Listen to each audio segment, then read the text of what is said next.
Hello and welcome, everyone. Tonight is another night for the Kaizen Investor show, and I am super excited to have a wonderful woman by the name of Demelza Campbell with us, and I'm going to bring her on now. Hello, Demelza. Hey, Gia, what's going on? I'm excited to be with you tonight. Same. I can't wait. Demelza, I know, but I need you to tell the people who you are and what you do. Okay, awesome. So, hey guys, what's up? My name is Demelza Campbell, and I'm the CEO of Parental Wealth. And what I do is I actually help dedicated daughters build wealth with their retired parents. So, I like to talk about generational wealth, but include like our richest asset, which is our elders, our seniors in that process. And so that is what I do. That's so dope. That's so dope. Now, I want to know though, what started you on this path? How did this all get started? Okay, yeah, listen. So about 6-7 years ago, I got an inkling that all was not well in the Campbell household, right? So my parents retired about 11 years ago, or actually, let me break that up. My mom retired in 2001. My dad retired 10 years later, so about 2011. And my parents are natural kind of, hey, we're retiring, but we're going to stay busy kind of people, which I'm like, hey, fine, makes perfect sense. But about 6-7 years ago, something was just not clicking for me, right? I noticed that my dad in his part-time job, right, like something to keep him busy, I was pulling 60 hours a week. And I was like, Daddy, why are you working so much? And he was just like, just to make some money. And I was like, oh, okay, but it's 60 hours. You seem kind of tired. and he was just like, well, we need the money. And I was like, okay. And then I noticed some other stuff with my mom. I was like, for years, I had been talking to my mom about paying her bills online. I'm like, yo, it's really fast. It's quick. You can do it. You don't have to. They're not going to take the money out of your account without your permission. Let's get you online. And my mom, she said, I remember this. She said to me one time, she said, listen, no, I have a system. I'm going to write the check, and I'm going to put it in the mail, and it's going to take 3 days to get there. And by the time it gets there, it's going to take them another 2 days to cash a check. And when they cash a check, by that time, I'll have the money in the account because I will move it from another account to make sure that it is there. And I was like, Mommy, you making me exhausted just even thinking about this. You know what I mean? And so, but it was her system, right? And so it was all of these red flags that were coming up for me. It was a situation where literally I just wanted to find out what was going on. So me being the dedicated daughter that I am, I got really nosy. I started asking my parents questions like, hey, so where's the money for this? How are you paying for this? Or, so why do you need to move the money from one account to another account and then time it for about 3 to 5 business days in order to make sure that you pay it, and my parents being any red-blooded African-American Black parents were like, we got it. Don't worry about it. And me being the child that they raised, I said, no, I'm worried about it. And because I love you, I'm going to keep asking you about it. And, it took, I would say, about a month of constant kind of phone calls. And, I was like, hey, I really want to know what's going on here. And if I recall correctly, I think there was one point where my mom was like, you know what, we're the adults here and we're going to take care of it. And I don't say this proudly. It was a curse word. In my household, I was raised where we did not curse at all. Like once you step past that threshold into my parents' house, like no cursing whatsoever. And I pretty much said, I really don't give a sugar honey iced tea. I need to know what's going on because I love you. and you guys are stressed out, and you're not supposed to be Yeah. stressed out right now. Like, this is retirement. You're supposed to be chill. Like, you should be planning a trip to Alaska. Not really, because we're not going to Alaska. But, and nothing against anybody streaming in from Alaska. Shout out to Alaska. Shout out to Alaska. But it was like, you should be planning a trip somewhere, like, not, stressing over money to this degree. Mm-hmm. And literally, I just sat with my parents. I was like, I love you. Please tell me what's going on. I want to help. I really want to help, and I think I can help. But I need to know what's going on in order for me to be able to help you. Yeah. And that really just kind of, I'm not going to say it broke the dam. There was no deluge of like talking. There was no, there was no like waterfall here of conversation, but it did open the door, and they did start to share. And when they started to share, again, me being their daughter, I pretty much elbowed my way in all the way and just kept asking questions to be able to get to the answer. And what it really came out to, long story short, what it came down to, my parents were in debt by $86,000 in retirement. And what I did was, over the last 5-6 years, I actually helped them figure out ways and strategies and plans to pay that off. I have not paid a single solitary dollar myself. Wow. They did it all themselves. Yeah. Wow, Demelza. Just wow. Now, from initiating the conversation to them paying their last payment, how long was that time span, ballpark? So that was about 6 years. Okay. That was about 6 years. And we were very deliberate in planning this over years. The first conversation was all about like, I need you to trust me. I need you to know I have your best interests in heart. I need you to know that I love you, and just really reassuring them that I think I got a better way of doing this, instead of the way that you're doing it. And then after that, it was, okay, let's come up with a plan for how we're doing this. I would say the first 2 years were probably the most difficult 2 years. Mm-hmm. I'm what you will call a reformed force of nature. So, reformed. I've learned. But it's so funny, right? Like I had taken a DISC assessment, and if anybody's ever taken a DISC assessment, you have natural abilities and then you have very adaptive abilities. Mm-hmm. I'm a very adaptive D in terms of very like, you're gonna do it. This is what's going on. You got a problem? I'm gonna solve it. You know what I mean? And that's kind of was my approach with my parents for the first 2 years. I was like, you're going to be on a budget. I'm going to watch you like a hawk. Tell me where the money is. I literally was like, you see that face? That's how it was for like the first 2 years. And I think I made it more difficult on myself, because I really focused on telling them what they were going to do, how they were going to do it, when they were going to do it. And by force of nature, I mean, I literally am like, I'm going to pull you with me, by God, all right, into this better space. You know what I mean? And so it wasn't until I got thoroughly like the hand from my parents at one point, because, I wanted them to do something, and they would say yes and then wouldn't do it. And I think I ended up, I called my really good girlfriend crying on the phone, because I'm like, I only have their best interest at heart. Why won't they do what I say? If they just did this, it would go so much faster. And, my good girlfriend, she literally was like, they're adults, right? Like, it's not your job to like make them do something. Like, they can say no, And when she told me that, it was just like, it was like a mind blown kind of moment. It was like this, huge leap of understanding, like, I gotta make them feel like this is their plan and not my plan. You know what I mean? Like, I'm just here to facilitate it.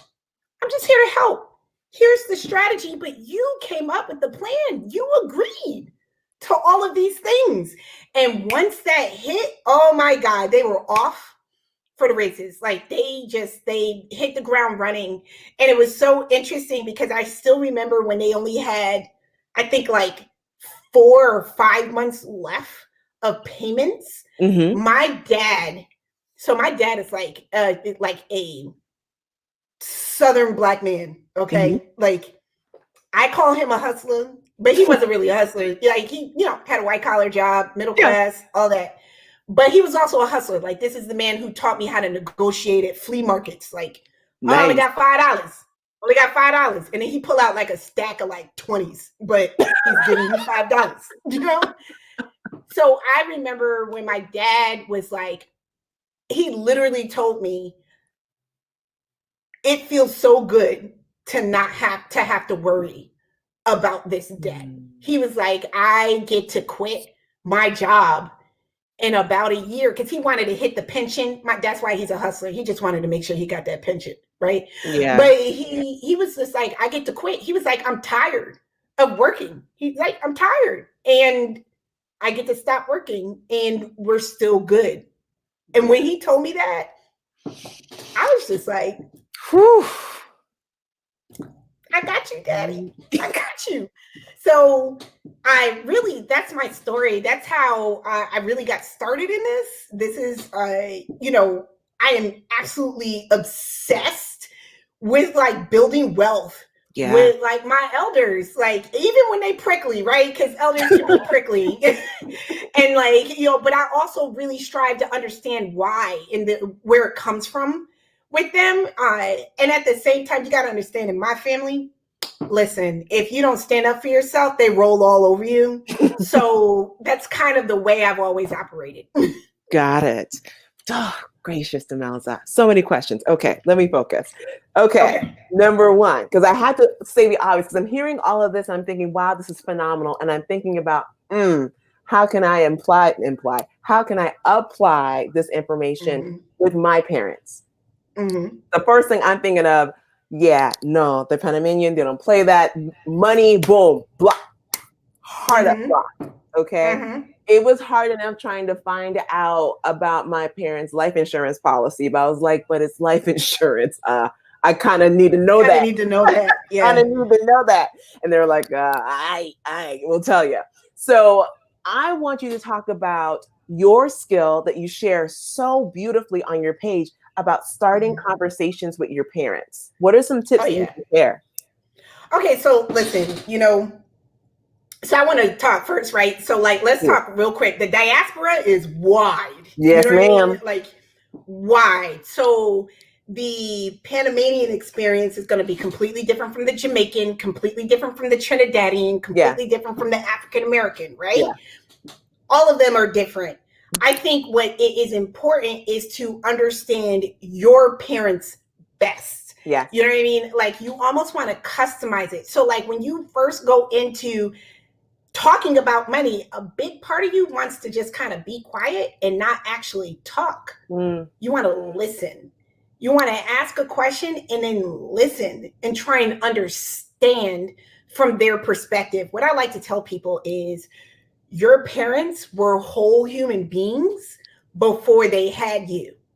Before they had you, they went by their first name. They did not go by mom, dad, Mrs., Mr., Ms. You know what I mean? Like, like you the neighborhood kid and you go, Miss Johnson, everybody, they were whole people. So that means that they actually had experiences with money before they even had you, right? Yeah. They had the experiences that were really passed on from their fathers and their mothers and their cousins and their families, right? So depending on that particular culture, I really try and tell people to let that kind of inform you before you go into the conversation.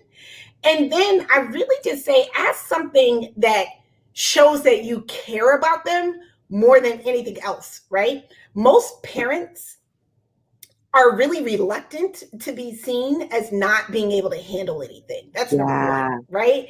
They're also really reluctant for it to seem like, well, you got to take care of me, even though I'm the parent. You know what I mean? So in recognizing that, you want to kind of go in and say, it's a little less about, One tip that I give is like, maybe it's not really about me taking care of you. It's about you being able to take care of me. All right. You hear me out, right? So give you a perfect example. One of my best clients, my daddy, right? I had been on this man for a minute, a year. It's like, Daddy, I need you to get some new insurance, hybrid insurance, because basically my mother has a precondition. She's not going to get covered. So I was like, I need you to get some other insurance because right now your term insurance is trash. We need other insurance. You know what I mean? And my father is, again, Southern Black man. He will do it in his own time. Okay. But when I finally got on his last darn nerve, right, he actually kind of turned to me and said, look, I got it. You know, I'll always take care of you. I'll always take care of you. You are my daughter. I was like, no, Dad, actually, you're not taking care of me right now. Because if you don't get this insurance, I need you to understand that you're leaving mom out in the street and then you're leaving me out in the street because we have to take care of it. So you're not taking care of me. I know you think you are, but you're actually making it harder on me. And the only thing that you have to do is pick up the phone and make a phone call. Right. So I want to remind you, I have been doing this for a couple of years. You don't want that to be the first conversation. Yeah. Right? Don't let that be the first conversation. But because I had been doing this for a while with him and talking very transparently and very honestly with him, he actually called and had the hybrid insurance within a week after that conversation. And when I called him back, and I thanked him profusely for taking care of his wife and taking care of his family, I had to find what really was his trigger, not my trigger. And that's really what you want to do when you talk money. You want to find out that thing that really makes them tick, not necessarily that thing that makes you tick. Man. I know, right? Look. Wow on the chat. Yeah. Wow. Just wow. Now, yeah, it's work. Yeah. But here's my other question, my follow-up question to that. I appreciate you saying that this was an iterative process. You had to first start the conversation, and not just start it, you had to continue the conversation. Now, my follow-up question is this: was money always a normal conversation in your household, or was this entire experience taboo? Okay. So I'm not going to say, okay, so let me clear this up. I'm not going to say it was quote unquote taboo, but if you're asking, listen, I grew up with a woman. It's my mother, okay? I remember this woman telling me, I think I might have been like 5 years old. She told me that if I ever put my hand in her purse, I'm going to lose it, okay? So, like, I need you to understand, to this day, when she asked me, Demelza, can you get my wallet? I bring her entire purse and hand it to my mother. And so, like, with my dad, like, we talked about money from the standpoint of, like, he always encouraged me to get my money. He always encouraged me to work smarter, not harder. Yeah. Push a pen, don't break your back. He always told me about the fact that my grandfather had, I think, a 4th grade education, but he ran numbers, you know, because back in the day, you couldn't do a lot. You know what I mean? As African Americans, you couldn't get a lot in terms of jobs, but he ran numbers. And my dad learned that about him. So he might have had a 4th grade education, but he still provided for his family. And so knowing that, it's like, we didn't talk about money in terms of, hey, Demelza, here's the budget. We talked about money in terms of, hey, Dad, there's a leak in the ceiling. And my dad would calmly put a pot under that leak because there's only so much money that's available per month to fix a house. You know what I mean? Like, that's how I grew up with money. So when you're talking about, did we talk about money growing up? Heck no, we didn't talk about money growing up. But what I will admit is that something that I have done, I would say since college, was I constantly kind of push my parents to try different things and try new things. Like, so back in the day, and I'm dating myself, so don't judge me. This is melanin popping. We don't age, okay? But, you know, so back in the day, I would say around 2000. Mhm. All right. I convinced my parents to buy a car on the internet. So, like, this was before it was really a thing. You know Yeah. what I mean? But I was like, look, the interest rate is lower. They ship it to you for free, and the price is cheaper. And my parents, being the hustlers that they are, were like, let's give it a shot. And so I always tried to do little things. Like my mom is like, Ma, you should get a computer. And my mom hated computers because she had to use a computer back in the day, and they were the big, huge computers, right? Yeah. She hated a computer, but I was like, Ma, you should get a computer. You got to get on the computer. You need to get online. And she was like, mm-mm. I was like, you can get free music online because this is what the Napster days, right? Oh my And God. she was You're like, taking it back. I know, please don't judge me. No, Again, I remember Napster. Carry on. age well, right. But these were the Napster days. I was like, Ma, you can get like Phantom of the Opera live because she liked Broadway shows. I was Yeah. like, you can get all the live jazz that you want if you had a computer and you logged online. And she was like, show me, teach me. And when I taught her that, then she started kind of getting into it. And I was like, it's like a gateway drug, right? You Yes. want to find your gateway drug to talking money. You know what I mean? And in many instances, that's going to be very unique to your parents, but you got to find that gateway drug. And I know we probably shouldn't be talking about drugs, No, but you want to find, like, I don't know, that weed so that you can get them to that cocaine of whatever like talking money. Exactly. Like, you know, get whatever that money, bake it, cook it, whatever, but it's what's going to hook them. I know. Sorry. I love you. No, keep going. Do not apologize. I love it.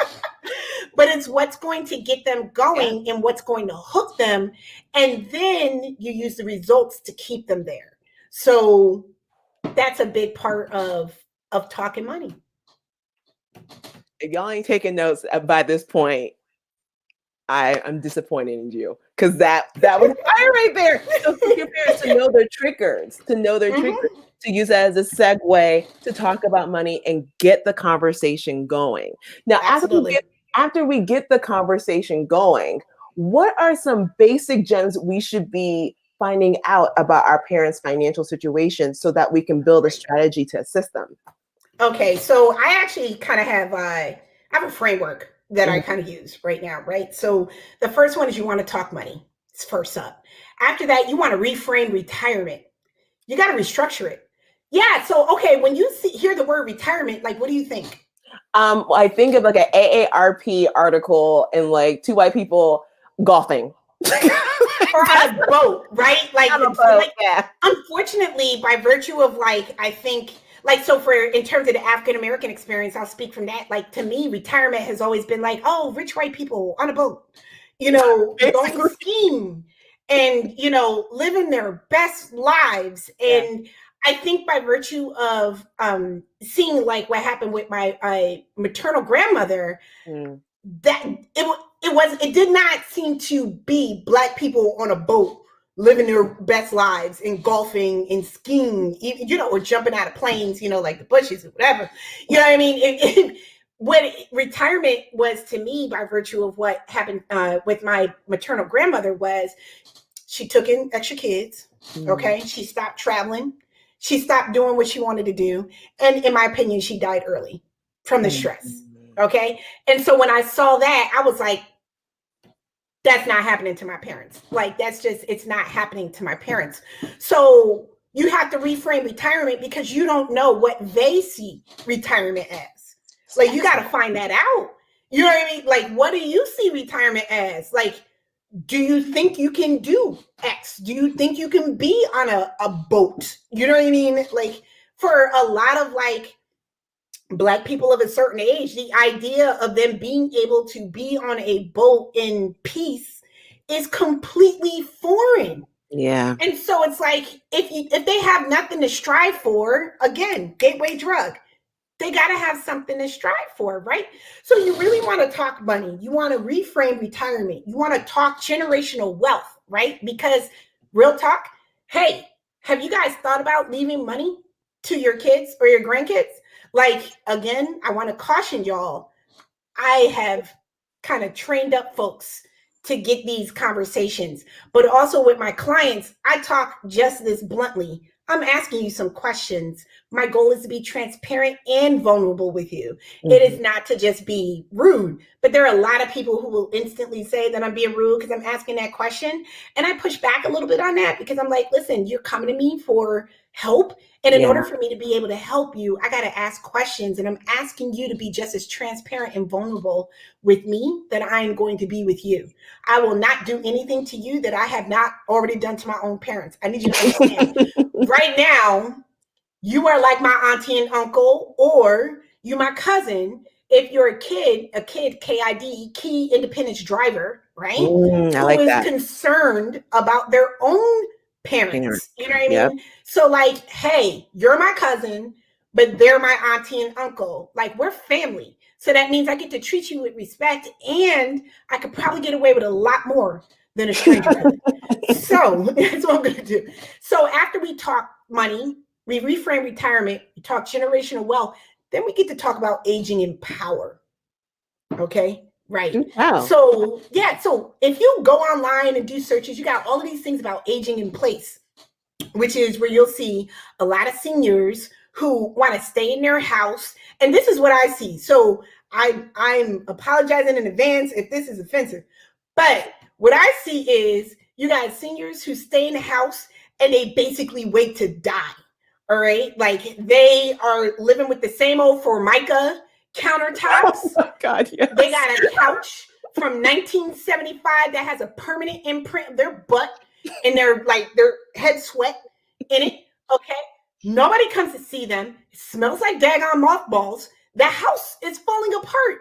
Oh, somebody comes to see them when they want to stay at the house and eat the food, but not necessarily do anything to support that elder. So instead of like aging in place, and that's a very, kind of rapid way of kind of wrapping that up. I am talking about aging in power. Like, I want you to age powerfully. And what that means to me is that you get to have a good life and you get to have a good death. What do you want to happen when you die? Now, listen, I want to make sure to tell people, the first time I asked my parents that question, all of us were crying. Whew. It was tears. It was like snot. It was just the whole bit. I just was like, I need you to know, I do not want anything to happen to you. I truly believe God is going to bless you to be with me over 100. I want to know what you want now, so that when or if you are unable to tell me later, I don't go against your wishes. I want to know what you want now. I need power of attorney, so that if somebody tries to come in and make a medical decision about it, that somebody's going to be me, but it's going to be based on what you actually want. You know what I mean? So it's like, it's not just death, but it's also like, okay, so you're getting a little older. What are things that we can do to make life easier for you? Like, I love that question. Easier for you. Like, how can you continue to grow, develop, expand your mind, expand your experiences? I recently had a conversation where I talked about, hey, so what would it be for you to be snowbirds for 16 weeks out of the year? Like, what would it be for you to travel 16 weeks out of the year? How much would that cost? Let's run the numbers. Like, would you like that? Where would you go? What would you like to visit? What experiences would you like to have? I was like, oh, go to Grand Canyon. And me, I'm over here like, oh, you want a dune buggy at the Grand Canyon? No, just want to visit. Oh, okay, well, it's like, give me a year. I can probably convince you to dune buggy. Let me try it. You know what I mean? Oh, well, maybe not dune buggy. Maybe a spa. Maybe a spa day. You know what I mean? Like, it's about living your best life. It is not, or living your best retired life. It is not about sitting home and waiting to die. I love that. And Wait, did I answer your question? Shoot, I'm sorry. You did. Because you were talking about how you have a framework. And I appreciate the fact that, once again, and that's why illustrations are so powerful, because I'm thinking, what are my parents' gateway drug? Like, seriously, to really get the conversation going. And there's one thing, you just said it there. And I appreciate that, because I did use that on my mom. Asking her, just honestly, I was like, well, Mom, in comparison to what you expected retirement to be and what it is now, what is the difference between the two? And what do you want it to look like? And you could change anything about retirement. Yes.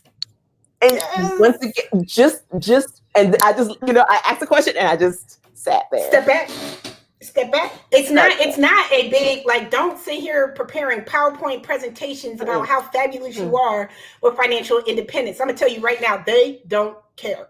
You know what I mean? Like, in general, they're not gonna care. Like, this FI movement is definitely like huge, right? Like, there's a lot of us that are out here like, I need to pay off my debt. I need to get my budget right. This is how I'm going to do it. All of this stuff. And what ends up happening is we go in like we know all the answers. And the reality is that then you end up kind of saying, Mom, you need to do this. Mom, this derivative is what you need to do. And nobody trying to hear that. And Mom be like, no. Right. No, but I also appreciate the fact that you do mention, of course, and for those who aren't familiar, FI is the financial independence, or a part of FIRE, the FIRE movement, right?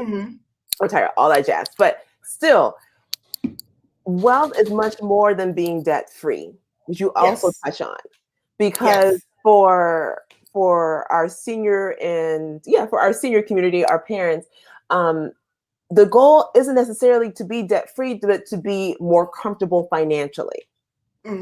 Financial comfort. So with that, sharing with them the tools and resources that are available is huge. But a lot of times they don't even know what's available to them. So can you explain how you helped your parents in terms of refinancing their home? Oh yeah. Okay. So listen, right? So this year has been lit, clearly, because it's 2020, right? And I'm just not even going to go in.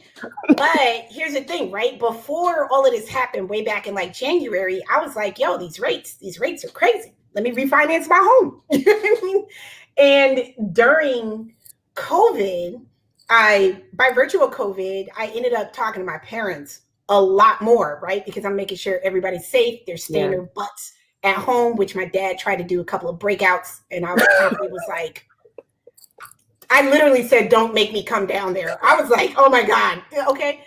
Well, I started kind of asking some questions because, I meet with my parents anyway, about every 3 months. So every 90 days we have a meeting. So I want to kind of give you an idea. In the very beginning, when we started meeting, I met with my parents every month.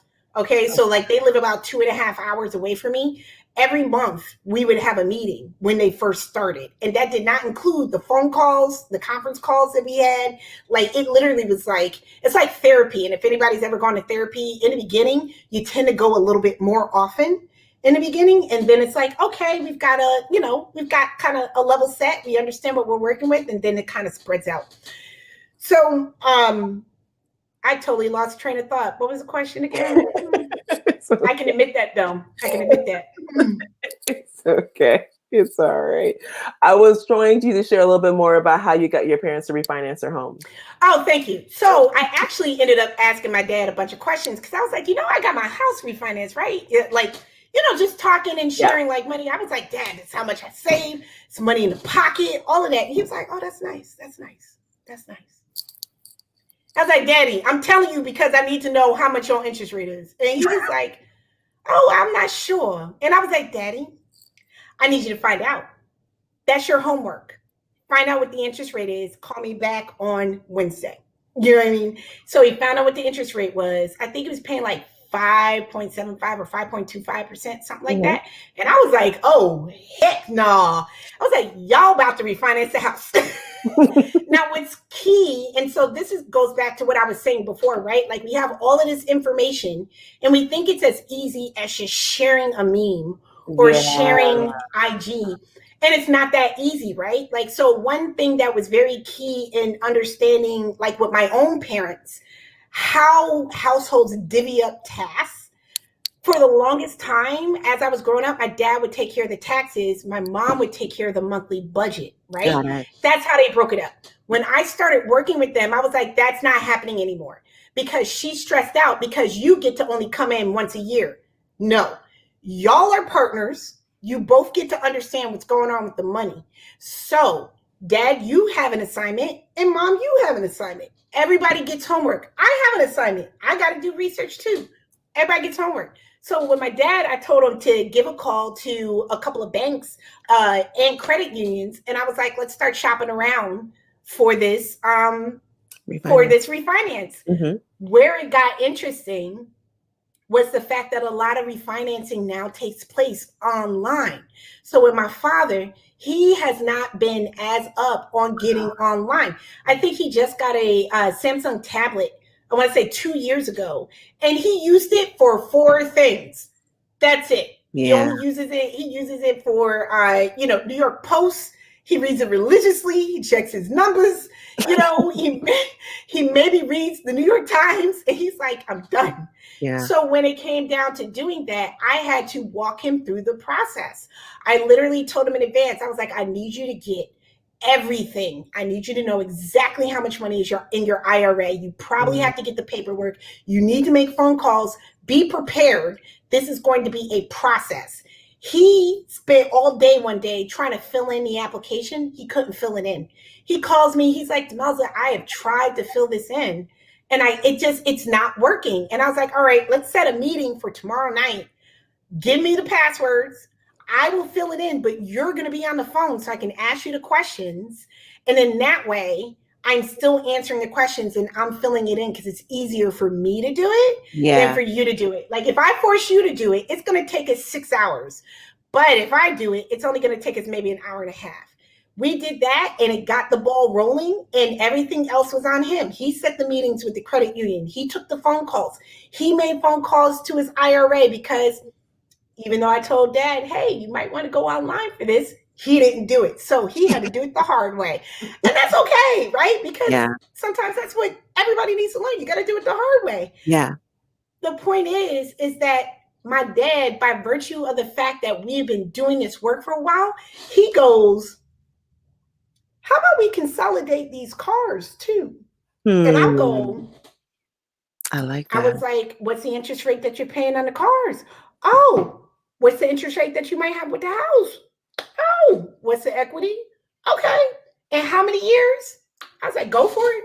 So what he ended up doing is not only did he get the money and my parents get the money from the refinance, but because they consolidated the vehicles into that refinance, all right, they stopped having to pay the payment on those vehicles. And then on top of that, like, so he did that with the vehicles. And he also had one credit card. They had one credit card that they had, and they went ahead and did that as well.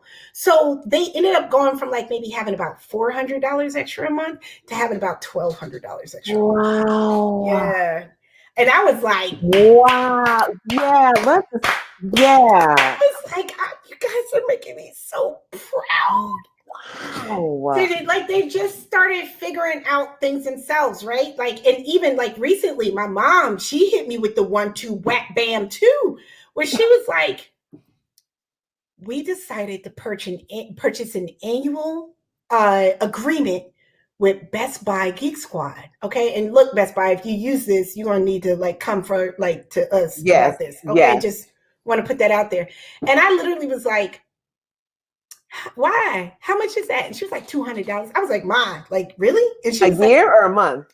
A year. Okay. But it's like $49 every time they come out. And I was like, Ma, I don't know. I was like, my first inclination was to be like, nah, let's cut that off. You keep the money. And she was like, yeah, but hear me out. She's like, we can't keep waiting for you to come home to fix things. And I was like, she was like, we can have them fix the Ring doorbell. We can have them mount the TV that you were going to get your boyfriend to mount. We can have them do all of these little things that we usually just wait for you to come home to do. She was like, you don't have time to do that. You're working, side hustling, trying to have fun with your boyfriend. She was like, we'll take care of it. And I was like, that's awesome. I was like, you know what? I was like, this way, when I come home, I get to just hang out with them. I'm not getting put to work. And if you are a Black child, you know that they put you to work the minute you hit that door. Yes, they feed you and they let you like watch TV. But the minute you come for a visit, it's like, oh yeah, that the DVR is not working. I'm like, you don't even need to be using the DVR anymore. Let's get you on Voodoo or something else. You know what I mean? And they're like, it just, to me, it was very much within aging in power, right? It's how do we have the ease and access, and more, they can afford to do it. They looked in the budget. They were like, we have this money. They talked together about making this decision, which also, that is a key part of parental wealth too, right? The wealth of like your parents working together to make decisions about money. Whereas when they grew up and when they were like, when I was a young child, it was like one person making a decision about money or one person spending the money without letting the other person know. And it was like, no. We get to transition that. Like, you guys are partners.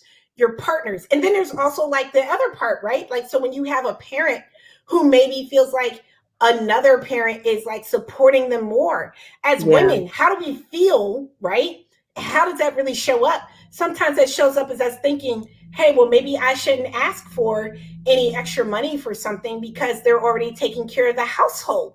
So I shouldn't ask. Let me tell you, I snatched that out so fast. I was like, wait, didn't your money contribute to buying this house? Like, without your money, you couldn't buy this house? Yes. So therefore, you are an equal partner.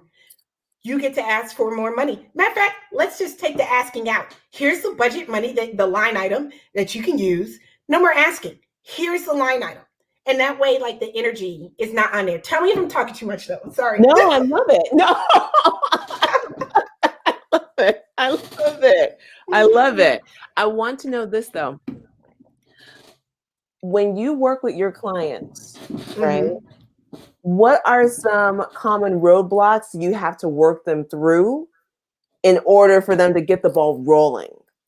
Right. So my clients, just to kind of make sure, like, my typical client is like the dedicated sons and daughters, right? Like, it's y'all, right? Yeah. So like a lot of typical like roadblocks are like, yo, my parents don't listen to me.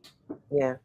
Like, biggest roadblock is like, yo, they're not doing what I said. And like, if you go back to like my original, like the start of this conversation, it's like, nah, like, why would they do what you said? Like, you're the child. Like, you've got to transition from being their child to being their partner. That's a process. That's not going to happen overnight. You are not going to be able to sprinkle like, pixie dust and all of a sudden like be like this amazing person. Nobody cares how many degrees, certifications, nothing. They wiped your butt. Okay. they cleaned your scrapes. They saved your butt many a times.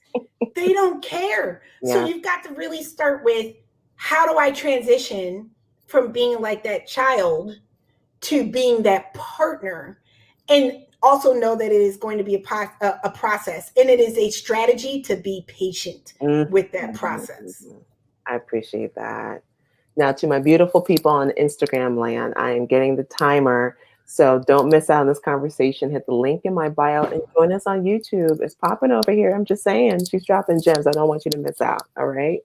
Now, I appreciate you sharing this information because many parents don't want to share their financial situation, good, bad, and ugly, like you said, because it is very personal and they still view you as a child, which you are. The other challenge of why parents don't want to share this information is because they don't want to feel as if they are burdening their children with their financial woes. But one thing I learned from you, and the one thing I had to have a very, very honest conversation with my parents was, just as much as in marriage and partnership, your finances are my finances, because I look forward to and take very seriously the honor of looking after my parents in their golden years. I want to make sure that I am setting things up now so that when they are in their golden sunset years, everything is laid out. Because the biggest stress I have is making sure that I can honor them the best way possible. But that starts now. Ideally, I wish I had met you 10 years ago. Like, seriously, because I wish I could have started it before. But here we are now, and I have to go from now Mm-hmm. I constantly think about, okay, well, what can I do now? Well, I don't know what I can do now unless I know where you are now. Mm-hmm. Does that make sense? No, I mean, that does make sense. Like, first of all, like, where are you with like your budget? Do you have a budget? Like, and if you have a budget, do you actually stick to it? Mm-hmm. And is that budget actually like, is it made up in a way to actually give you or get you where you say you want to be, or is it just something that's a leftover from Yeah. pre-retirement, right? Like from from the point when you were making money. I think what I noticed is that a lot of retired parents, they continue spending money like they work. Yeah. And they're not working. Yeah, transitioning into that fixed income is no joke. Like, it's no joke. I mean, I had a really great conversation with somebody I know who told me that before they retired, they decided to live on the amount of money that they expected to retire with for a year. And I was like, if that is not the most amazing decision ever to make, because you got to know if you can live on it. And also, by the way, inflation, the money that you had 10 years ago is not going to be the money that you have now or 10 years in the future or 20 years in the future. There will always be things that eat at that money. So even if you've got like the most amazing hustler, like, you know, my own parents, you got like 3 pensions, 2 IRAs, Social Security, VA benefits, you got like all of this money coming in regularly, right? Even if you do that, sooner or later it's going to continue to shrink because the cost of things go up. You know what I mean? So if you're not constantly looking for ways to optimize your budget, you're going to have an issue. You know, something that I implement is every year there is a budget overhaul. You got to find out what the vision is that year, not, you know, what the vision was 3 years ago that we haven't actually attained, but like, what is the vision and what are the actions that you're willing to take to get to that vision? So it's like every year, it's like go through the budget, like, okay, everything. How much money are you getting from this pension? How much money are you getting from Social Security? Did it go up because of cost of living increase? Yeah. Did it not go up? How much are you paying for cable? Listen, cable is like the Hamburglar, okay? Like, seriously, cable is like a Ferengi out here. Like, I'm a Star Trek head, but I'm just saying, it's like a Ferengi rule number 5,000. We're going to get as much money as we can. And because retired folks, if they're not, like, say, trained up on like apps and, you know, other things, like, don't get me wrong, we can end up paying money too with all these applications. Totally. But like, they like having a remote and being able to get all the channels. And when I tell you, cable will get money off of your retired parents, you got to watch that creep. You know what I mean? You got to be willing to say, hey, when's the last time you called the cable company and renegotiated this? Because this is too much money.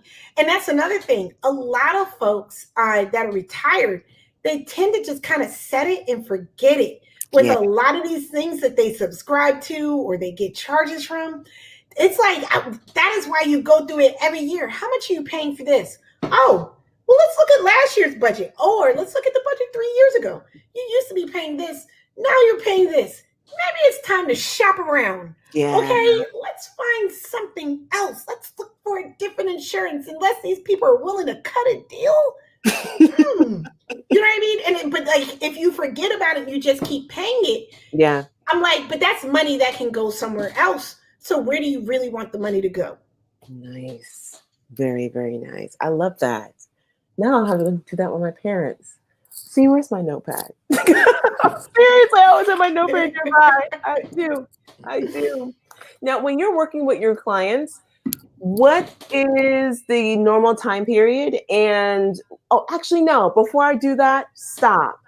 I want you, yes, I'm going to make you do it. I want you to share with the people, because you made a post about this, things to normalize. Okay, so I think everybody kind of sees the post. They see the post about, hey, I want to normalize, you know, financial independence, talking about money, blah, blah, blah.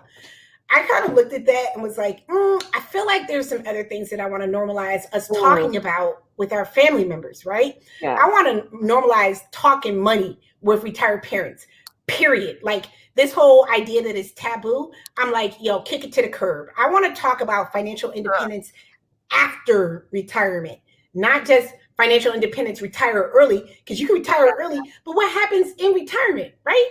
So it's like, I want to talk about financial independence after retirement because I believe, and I think I read it on aging.com, there's an average of $50,000 in student loan debt that retirees bring into retirement. That's only an average. That's not like, we're not talking the extremes. And then let's also talk about all of them, the retired parents that carry all those Parent Plus loans that they got for us to be able to go to school. And it is still attached and they're paying it 15, 20, 30 years later. It's money. It's money that's leaving their fixed income. I want to talk about building generational wealth that includes retired parents. Here's the thing, right? And so I'm going to be very honest. I don't even have a goldfish. I do not have a child. I have a niece and I love that girl. I would kill anybody for that girl. But I'm going to tell you right now, when you sit here and you put all of your money into the kid who's like maybe 3 years old right now, okay? But you put all of your money, all of your finances into the kid. And I understand that because you want to give them a leg up. But you also got to understand that by the time they turn 18 or 16, if they're a hustler, 14, babysitters, right? By the time they start working, they literally have in front of them 40, 50 plus years to take money, to make money. Yes. Your retired parents at 65, unless they have a part-time gig, okay, or they go on to be a consultant or they have something else, cool. But then what happens when they're 75? What happens when they're 85? And like they might not physically be able to work, right? There's no money for them because all your money went to the kid. And so it's kind of like, listen, you want to take care of your kid, but you also want to find a way to talk generational wealth that includes your parent. How are we out here getting generational wealth and leaving parents in the dust? That is something that I never liked. Because I'm like, you're disrespecting your most valuable generation. Yeah. Like, so I look at that and I'm like, we got to talk, generational wealth that is inclusive, not exclusive, right? Like it's not just for children. It is like generational is just that. It is our parents, us, our kids. You know what I mean? It's multi-generational. I want to talk about funding a 40-year retirement. Not a 25-year retirement, because I don't know about you, but Black people in my house, they live for a very long time. I was planning for them to be around for a very long time. So the average plan for retirement on average is about 25 years. Yeah, no, I want to add another 15 years. What does a 40-year retirement look like? What is involved in it? How much money does that cost? And how can we get that money? I want to talk about the cost of aging. Right? Because there is a cost to this. There are other things that are needed. If the house has stairs, we got to find a way to get grandma up the stairs, down the stairs. Might need to have a bed in the living room.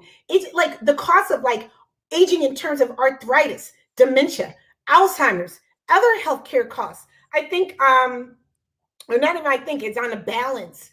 There was this amazing article, right? And it was amazing because I was like, y'all just pulled an okie doke. The average cost, healthcare costs for a retiree at the age of 65, judging, for their average retirement, is $275,000, right? And this is the okie doke though. That does not include long-term care. Wait a minute. Doesn't include long-term care. So every single. It does not include nursing homes. Yeah. It does not include having a nurse come in terms of being a caregiver. Yeah. And it sure as sugar, honey, iced tea does not include the cost on you to become a caregiver and take care of your parent or parents. And there is a cost. There is a mental, physical, spiritual, and monetary cost that comes with that. So I want to talk about the cost of aging. I want to talk about or normalize talking about long-term care insurance, fintech as it relates to, retired parents, investing during retirement, possibly the end of government support. We're talking Social Security and pensions. I want to talk about raising capital to check off that bucket list. Why do white people get bucket lists and our bucket list is like down here? Yeah, if they even get to touch it. If they even get to touch it, because a lot of times, unfortunately, because like you said, I don't want to say this the wrong way. Oh, first of all, people on Instagram, 1 minute timer, come click the link in my bio, join us on YouTube now, because this is going to die seriously. It has 1 minute and 22 seconds. If you cannot stay, besos, ciao. Listen, so, I told y'all already. We over here. The link is in my bio. Come join us. She has more information. So, because sadly, a lot of the grandparents that I see are taking care of their children's kids. I know. Which to me, honestly, kind of pisses me off. Because ticks me off too. I said it. I know a lot of y'all don't like that. I said it. No, I'm cool with it, because it actually it's something that really affected me growing up. Like, I have a nana, or I had a nana, right? And my nana is like, she's amazing, right? I grew up with her, and our thing was to go fishing, right? We would go fishing, we would go crabbing. Like, she just asked me, "You want to go fishing? Grab your pole." And I'm out, like, let's go, right? And what really affects me deeply is the responsibility that she had for her grandchildren, right? My Nana, before she retired, this is the woman that took trips to Hawaii, Canada, California, Alaska, cruises, all of that stuff. And when she retired, because she had to watch kids, she stopped doing that. She bought a house, a retirement home, the home. She did this all off of the money that she made as a domestic with her, with her husband. And what I saw was that the stress of making money stretch for all of these mouths to feed, the stress of dealing with, the parent, as well, her daughter, I felt like, and I saw this very much from a young child standpoint, so I can admit that. Yeah. But I felt like it killed her early. My grandmother had a stroke, and it burned me so bad that we weren't really told. Yeah. Like, it was just, oh, well, we're taking care of her. But when we went down to see her, they weren't taking care of her. And I was like, for somebody who did so much for other people, it was painful to see how little they cared for her. You know what I mean? And it was tough too, right? Because it's like we were up north, they were down south. You know what I mean?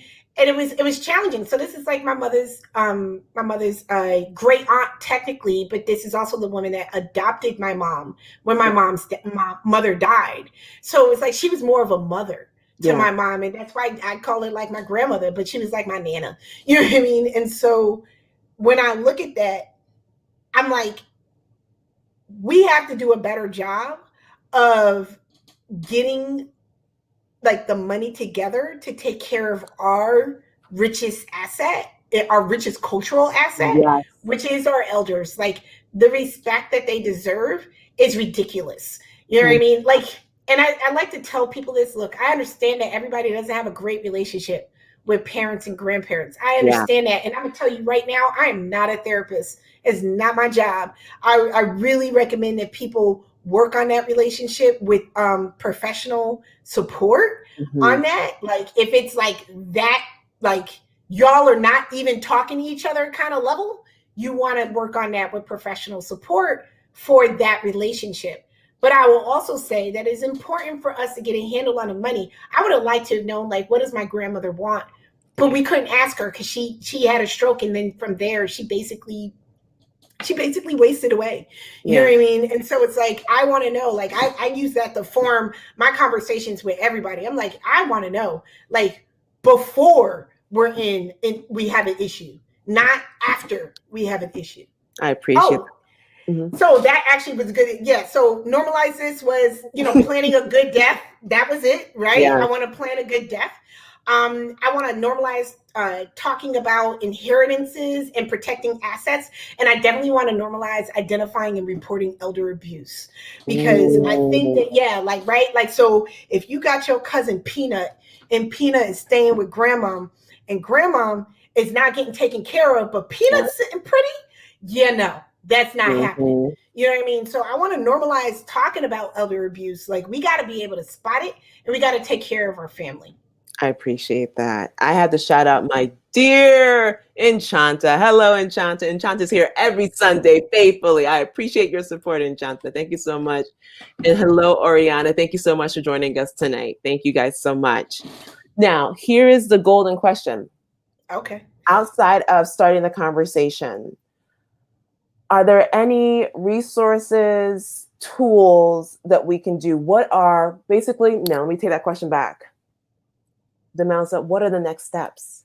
What are the next Okay. So listen, next steps. So I'm glad to let everybody know that I'm currently working on a course right now to be able to provide you with the framework, the steps, all of that. I am soon going to be having my pre-sale for the course, which is going to close on November 23rd. The course date is actually going to take place on November 30th. So if you want to learn more about that, slide into my DMs, just shoot your email. No worries. Just shoot your email.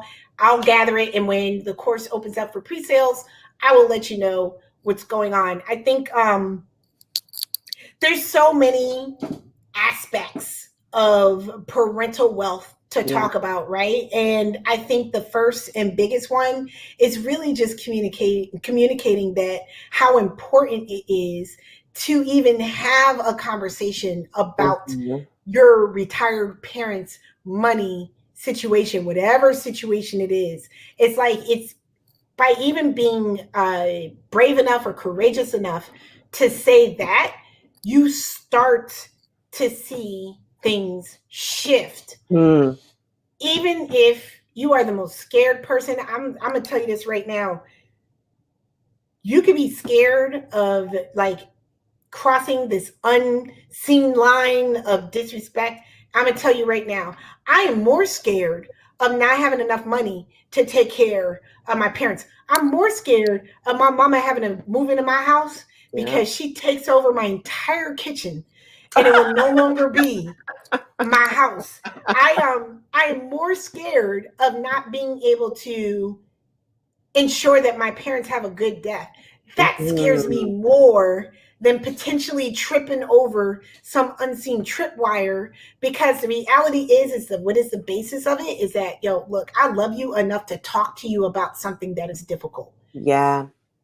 I love you enough to talk about something that's difficult. Demelza. I so appreciate you having you on, because this is something that is so necessary. And you that's why your platform reached my heart the way it did, Demelza, because that is my truth. I told you this before and I will say this again.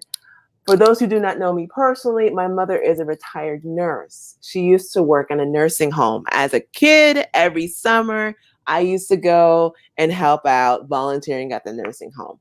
And it was a fun experience for me as a kid, but I was so thankful that I had that experience, because when you see how elders are supposed to be treated in their senior years, it also shared with me how I want to treat my mother, right? How I want to treat my parents in their senior years. With that requires work. With that requires starting the conversation. And that conversation is priceless. And like you just said, if you approach them from an angle of love, number one, and number two, as long as they know what you're trying to do, eventually, heavy on eventually, because that was the experience with me. Takes time.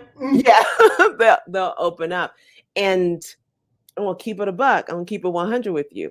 The other reason why I wanted to have this conversation with them now and continue to have those conversations with them to plan is because, this is going to sound selfish, but it's the truth. They're my responsibility, right? So with people that you love, the people that you love in your life always have a stress in your life, right? So for me, I was thinking to myself, no, I don't want to be overly stressed about this. I want to Yeah. mitigate stress. And I want to go ahead and just get started on this now to the best of my ability. So yes, I was willing to get uncomfortable in order to have a greater gain. Yeah. I Yeah, think, it's something that you said, right? Because your mom, I worked at a nursing home. I want to kind of remind people of a couple of things, right? So 2020, right? The year from, like, not even gonna name it. But you know that COVID probably had its biggest impact on nursing homes, yep, right? Nursing home, like COVID showed us where the vulnerabilities were, period. Like yep, across the board. People who were maybe making it seem like they're traveling or doing all the things, it's on a wish and a prayer, right? Because COVID ended that. Like yep, if your business wasn't up to snuff, COVID knocked that out, and what COVID did was that it showed how vulnerable nursing homes are to sickness. Same thing with hospitals. Believe it or not, a lot of yep, people get sick in hospitals, and yep. that's, with the smell of antiseptic, that should not be the case. But, it is the case. And I think what I want to tell people is two things. COVID pointed that out. But you know what else COVID pointed out? COVID highlighted the fact that the average caregiver, the paid caregiver, on average makes $12.50 an hour, okay, to care for your elder or care for your parent. So that's hiring somebody out. They make on average $12.50 an hour. However, you don't pay that. You pay a lot more, okay? And so when I had to think about like where I want my parents to be, I had to think a little differently because I don't want my mom in my house. I don't. And I told her that to her face, and she knows that, okay? But what I also don't want is her in a home. Yeah, So what we have discussed was I get to have a house that has a separate wing that is all hers. It's got its yeah, own door, its own kitchen, its own locks. And if necessary for us to bring in help, they can go in there and she has her privacy. But at the same time, I have easy access to her. You know yeah, what I mean? To make sure that she's taken care of. And I also have oversight of the caregiver. In my personal opinion, hiring a caregiver, I think that they're underpaid. Okay. Like woefully underpaid. And I want to point out that the majority of caregivers are Black women. yep, Okay. yep. They are. Majority. And I'm talking about nursing, caregiving, went to school. The majority are Black women, and they are woefully underpaid at $12.50 an hour. So I want you to imagine your life, and you out here getting money. Are you going to pay yourself $12.50 an hour? What is the result that you think that you're going to have for your parent, taking care of your parent, feeding them, possibly cleaning them, supporting them? And do you think that that is worth $12.50 an hour? I just want to put it out there because these are the things that make me think like, okay, so we're going to get this here long-term, uh, you know, care insurance. And Yep, we're going to over here, we're going to work on this here trust with a yes, lawyer.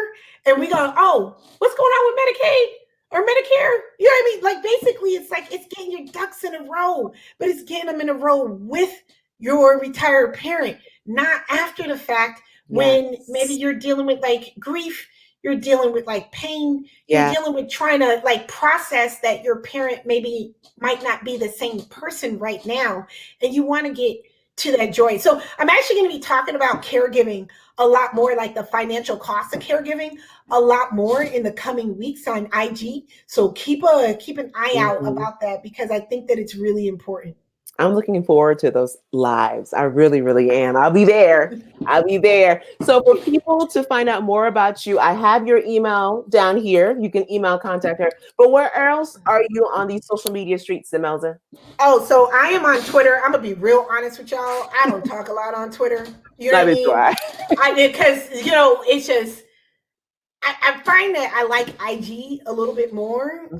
That's not to say that I won't engage, but I will engage. But I do most of my talking on IG. So you can find me at parental underscore wealth on IG and on Twitter. I have my website, parentalwealth.com. You can hit up my link tree and IG to find out additional information about me as well. And like I said, if you want to find out more about the course so that you kids can get driving and get moving and talking money and reframing retirement and getting your parents into this system. What I really want you to do is I really want you to shoot me your email so that I can let you know when this course is available, as well as anything else that I have going on. I really appreciate being on the show, Gia. I just want to make sure to say that. This has been so much fun. It's been a whole kiki. I'm just letting you know. I really I've had so much fun talking about this, and I just really appreciate you sharing your platform with me. Thank you. I want to add one more thing, just one more thing. I know traditionally your platform is traditionally geared for kids or adult children to help their parents, but also having conversation with you in depth prior to this interview, I am confident in saying that if there's someone here that's watching this, who you are the senior, you are the adult, and you want to have these conversations with your kids, and you want to help them help you get things in order. I feel like that course is so fantastic for them too. Oh, absolutely. I want to say, like, listen, my first, kind of target was like working with the kids and stuff like that. But what I am learning is absolutely like, I am here to work with retired parents too. Like, and for some kids, maybe you want to gift me to your retired parent with like a little note, like, hey, for Christmas, I've got you a couple of sessions with Demelza. You know what I mean? Like, that is something too. But my thing is honestly, I'm here for anybody that is, standing for retired parents. So like, if you want to make it work, we absolutely can. It's really up to you. Thank you. I appreciate that. That's true. So once again, thank you all for hanging out with us tonight. Demelza, you are the best. You are the best. You know it. You know it. For real. With that, guys, thank you so much. Bye, guys. Thank you. Ciao.